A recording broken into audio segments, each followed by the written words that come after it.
It's 1943. You just got a letter that starts with greetings. Congratulations. You're about to find out what every rank in the U.S. Army actually feels like. Spoiler, most of it involves mud, sea rations, and a sergeant who hates you personally. Private. You're a private. You are, statistically, the least important person in the entire war. Your rifle is heavier than your combat experience. Basic training taught you how to fold a blanket with hospital corners, a skill that will not stop a single bullet. Your job is simple. Go where they point, dig where they point, and try not to die before you learn anyone's name. Fun fact, the average U.S. infantry private in Europe had about 11 weeks of training before hitting the front. 11 weeks to learn how to survive artillery that's been killing people since 1914. Private First Class. Congrats, you survived long enough to get a stripe. PFC doesn't come with more pay worth mentioning or any real authority. It mostly just means you've been shot at enough times that command trusts you not to immediately soil yourself. You are now allowed to give an opinion. Nobody has to listen to it, but you can say it out loud now. Corporal. Now you're in charge of people. Specifically, 3 or 4 guys who are just as scared as you were 2 months ago. You're a corporal, the Army's way of saying, we trust you to keep 4 people alive with 0 formal leadership training. Fire team leader. First guy blamed when the squad screws up. Last guy told anything important. Sergeant. This is where it gets real. Sergeants are the actual glue of the U.S. Army, not the officers, not the generals, the sergeants. You now run a full squad. You're responsible for their gear, their discipline, and somehow also their morale, despite having none of your own left. Historically, NCOs like you were the ones who actually knew how to keep men alive in combat, because you'd already been doing this longer than most of the butterbar lieutenants fresh out of officer school. Staff Sergeant, more stripes, more paperwork, more men whose mothers you'll have to write to if this goes badly. Staff Sergeant means platoon-level responsibility. You're now coordinating multiple squads, which means more of your day is spent yelling coordinates into a radio than actually shooting anything. Technical Sergeant.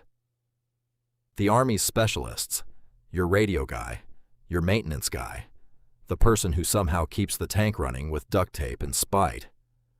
You outrank a staff sergeant on paper, but nobody in the field actually knows the rank structure well enough to salute you correctly, so it mostly doesn't matter. First Sergeant. The senior enlisted man in the whole company. You've seen everything twice. New officers report to you to learn how things actually work, because West Point doesn't teach you what happens when a supply truck gets stuck in Norman hedgerows under mortar fire. You are, unofficially, more powerful than several officers above you. Second Lieutenant. Congratulations, you're an officer now, which means you technically outrank every sergeant who's kept men alive for 2 years, and every single one of them knows it. Butterbar isn't a compliment. Your job is to lead a platoon into combat with textbook tactics that don't survive contact with the enemy, or with your own first sergeant's eye roll. Fun historical fact. Second lieutenants had one of the highest casualty rates of any rank in World War II infantry combat, because you're expected to lead from the front, and the front is exactly where the shooting happens. Captain. You survived being a lieutenant. Impressive. Now you command an entire company, roughly 150 to 200 men. You're responsible for actual tactical decisions, and every one of them has a body count attached.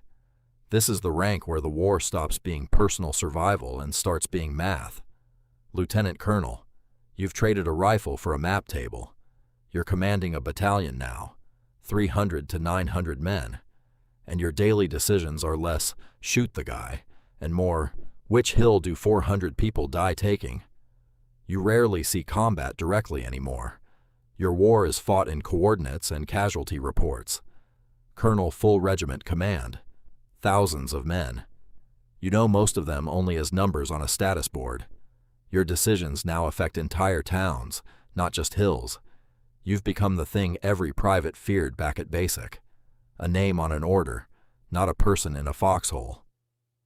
General. You made it. General, you command divisions, tens of thousands of soldiers, and you will likely never fire a weapon in anger again.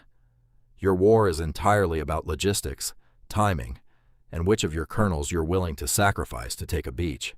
The irony is brutal. The higher you climb, the safer you become, and the more people's lives ride on decisions made from a warm tent, miles behind the men who are actually dying. From private to general, it's the same war, just a different distance from the bullets. The ones who paid the highest price were rarely the ones giving the orders.